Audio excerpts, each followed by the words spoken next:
दोस्तों अक्सर आपने देखा होगा कि जब भी कोई भी व्यक्ति जब अरेस्ट कर लिया जाता है, जेल उसको भेज दिया जाता है, जब वो जेल में होता है तो उस पीरियड में अक्सर वो अपनी फैमिली वालों को बोलता है कि मेरी बेल कराओ, मेरी इंटरिम बेल करवाओ या कुछ दिन के लिए मुझे बाहर निकालो। इंटरिम बेल और रेगुलर बेल में डिफरेंस क्या है?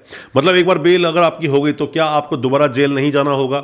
या इंटरिम बेल पर अगर आप आए हो तो उसका मतलब क्या है? एंटीसिपेटरी बेल का मतलब क्या होता है? या रेगुलर बेल का मतलब क्या होता है? ऐसे कई सारे सवाल हैं। अक्सर लोग हमसे पूछते हैं कि सर कुछ वक्त के लिए निकाल दो उनको बाहर, तो उसके बाद तो फिर हम रेगुलर बेल लगा देंगे, या फिर आप उनकी बेल लगाओ, इंटरिम बेल लगाओ, वो बाहर परमानेंट आ जाएंगे, या कंडीशनल बेल लगा दो। ऐसे कई सारे सवाल होते हैं। तो आज अपनी इस वीडियो में हम डिस्कस करने वाले हैं कि इंटरिम बेल और रेगुलर बेल में डिफरेंस क्या होता है। तो ज्यादा कुछ जानने के लिए दोस्तों बने रहिए हमारी वीडियो के साथ।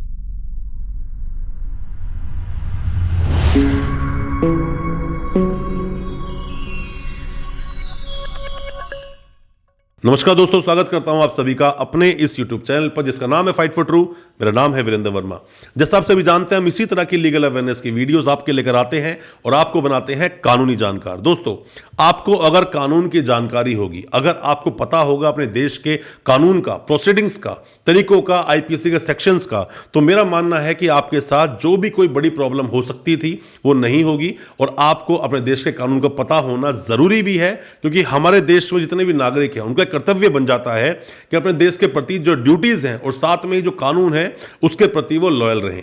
अब दोस्तों बात करते हैं हम लोग की इंटरिम बेल और रेगुलर बेल में डिफरेंस क्या होता है। अक्सर हमें लोग कॉल करते हैं या हमारे कई सारे ऐसे क्लाइंट्स जो जेल में बंद हैं वो अक्सर हमें भी बोलते हैं कि सर हमारी इंटरिम बेल लगा दो, इंटरिम बेल लगाते ही मेरी बेल हो जाएगी। इंटरिम बेल का मतलब क्या है? दोस्तों इंटरिम बेल का मतलब यह होता है, मान लीजिए किसी की वाइफ की डिलीवरी होनी है, किसी घर में शादी होनी है, किसी का कोई ऑपरेशन होना है, ऐसी कोई इमरजेंसी जिसके लिए कुछ दिनों के लिए उसका वहां पे होना जरूरी है, उसको हम बोलते हैं इंटरिम बेल। इंटरिम बेल कभी भी रेगुलर बेल नहीं होती है। मतलब कि आपको टाइम की मिलेगी, कितने दिन की? 10 दिन, 20 दिन, महीना, 2 महीना, 3 महीना, डिपेंड करता है कितना टाइम की मिलेगी और किस चीज के लिए आप मांग रहे हो। कई बार यही जो इंटरिम बेल होती है 1 हफ्ते की भी मिलती है जब शादी वगैरह में होता है। कई बार पैरोल पे जो लोग बाहर आते हैं, कई बार आपने देखा होगा 1 दिन के लिए भी वो लोग बाहर आते हैं। किसी की डेथ अगर हो जाए, सीरियस ऑफेंस में कोई बंद है, तो सिर्फ उस क्रिमेशन के लिए उसको बेल दे दी जाती है। ये सभी तरह की जो बेल जो एक शॉर्ट पीरियड के लिए होती है वो सारी इंटरिम बेल होती हैं। तो आप अपने केस में हमेशा कोशिश करें कि आपको रेगुलर बेल ही मिले और रेगुलर बेल के लिए ही आप फाइट करें। इंटरिम बेल तो एक तरह से एक पेन किलर आप ले लेते हो, कुछ वक्त के लिए तो पेन शांत जरूर है, तो परमानेंट इलाज कभी नहीं हो सकता, उसके लिए आपको रेगुलर बेल लेनी ही होगी। रेगुलर बेल लेने के लिए ऑफेंसेस पर डिपेंड करता है। ऑफेंसेस क्या है? अगर छोटे ऑफेंसेस हैं तो एमएम से बेल मिल जाएगी, या फिर थोड़े बड़े अगर ऑफेंसेस हैं तो आपको सेशंस कोर्ट जाना होगा या हाई कोर्ट, सुप्रीम कोर्ट भी आपको जाना पड़ सकता है। बट रेगुलर बेल का मतलब होता है कि एक बार आपकी बेल हो गई तो आप फ्री हो, मतलब उसके बाद ट्रायल आपका चलेगा, ट्रायल आप फेस करोगे।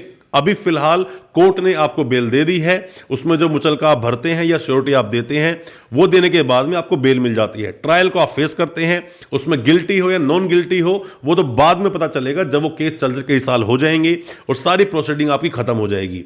पर बेल में इंटरिम बेल रेगुलर बेल नहीं होती है, और रेगुलर बेल जो मिलती है वो शॉर्ट पीरियड की नहीं होती है, जब तक कि आप कोई ऐसी घटना ना कर दो, जब तक कि आप ऐसा कोई कृत्य ना कर दो जो कि उस बेल में लिखा था कि आप वो चीजें नहीं करोगे।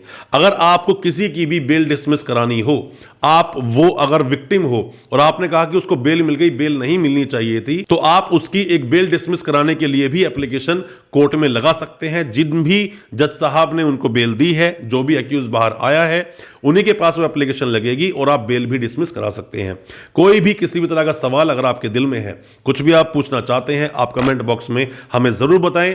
और दोस्तों आप हमारी वीडियो को ज्यादा से ज्यादा शेयर करें अपने दोस्तों, परिजन, परिवार में, ताकि वो भी अपने आप को कानूनी जानकार बना सके।